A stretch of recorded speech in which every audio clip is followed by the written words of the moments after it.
Assalamualaikum warahmatullahi wabarakatuh. Nama saya Kafa Syafadi. Saya dari Prodi 1 Keperawatan. Di sini saya akan menjelaskan sedikit mengenai stunting. Saya membuat video ini bertujuan untuk memenuhi tugas keperawatan komunitas.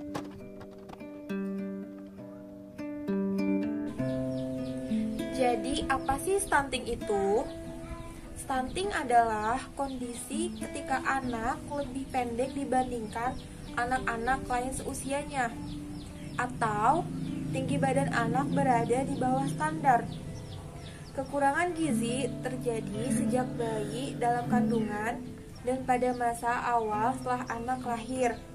Tetapi stunting ini baru nampak setelah anak berusia 2 tahun.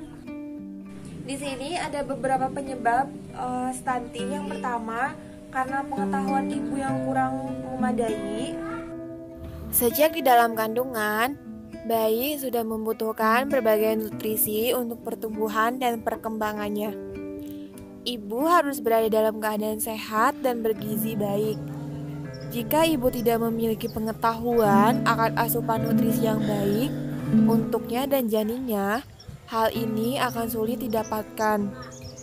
Begitu pula setelah lahir, 1000 hari pertama kehidupan, 0 sampai 2 tahun adalah waktu yang sangat krusial untuk pertumbuhan dan perkembangannya.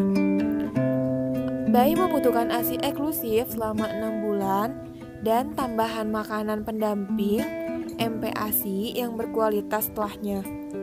Oleh karena itu, ibu harus memiliki pengetahuan yang cukup mengenai gizi anak. Yang kedua, karena infeksi berulang atau kronis. Tubuh mendapatkan energi dari asupan makanan.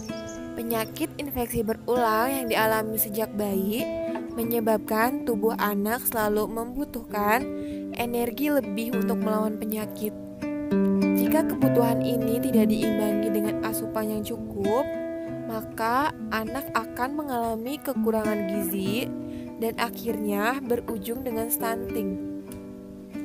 Terjadinya infeksi sangat erat kaitannya dengan pengetahuan ibu dalam cara menyiapkan makan untuk anak dan sanitasi di tempat tinggalnya. Yang ketiga, karena sanitasi yang buruk. Sulitnya air bersih dan sanitasi yang buruk dapat menyebabkan stunting pada anak. Penggunaan air sumur yang tidak bersih untuk masak atau minum, disertai kurangnya ketersediaan kakus merupakan penyebab terbanyak terjadinya infeksi. Kedua hal ini bisa meninggikan resiko anak berulang-ulang menderita diare dan infeksi cacing usus. Dan yang terakhir, karena terbatasnya layanan kesehatan. Ciri-ciri stunting pada anak akan terlihat dari perawakan anak yang kerdil atau pendek saat mencapai usia 2 tahun atau lebih pendek dibandingkan anak-anak seusianya. Anak yang mengalami stunting juga terlihat kurus. Anak dengan stunting juga memiliki sistem kekebalan tubuh yang rendah sehingga anak mudah sakit terutama akibat penyakit infeksi. Stunting berdampak pada tingkat kecerdasan, kerentanan terhadap penyakit, menurunkan produktivitas, dan kemudian menghambat pertumbuhan ekonomi dan meningkatkan kemiskinan dan ketimpangan. Dampak jangka pendek stunting ini yang pertama karena gangguan perkembangan otak, yang kedua gangguan pertumbuhan fisik, yang ketiga gangguan motorik pada bayi. Nah, di sini juga ada dampak jangka panjangnya. Yang pertama, tingkat kecerdasan si anak rendah. Yang kedua, prestasi berjalan tidak baik. Yang ketiga, prestasi kerja tidak baik atau produktivitas rendah. Yang keempat, kalah bersaing dalam mencari kerja. Yang kelima, cenderung gemuk di usia tua sehingga menderita penyakit degenerasi seperti hipertensi, jantung, dan lain-lain. Pencegahan stunting itu sendiri dapat dicegah sejak masa kehamilan hingga anak berusia 2 tahun atau disebut juga sebagai periode 1000 hari pertama kehidupan.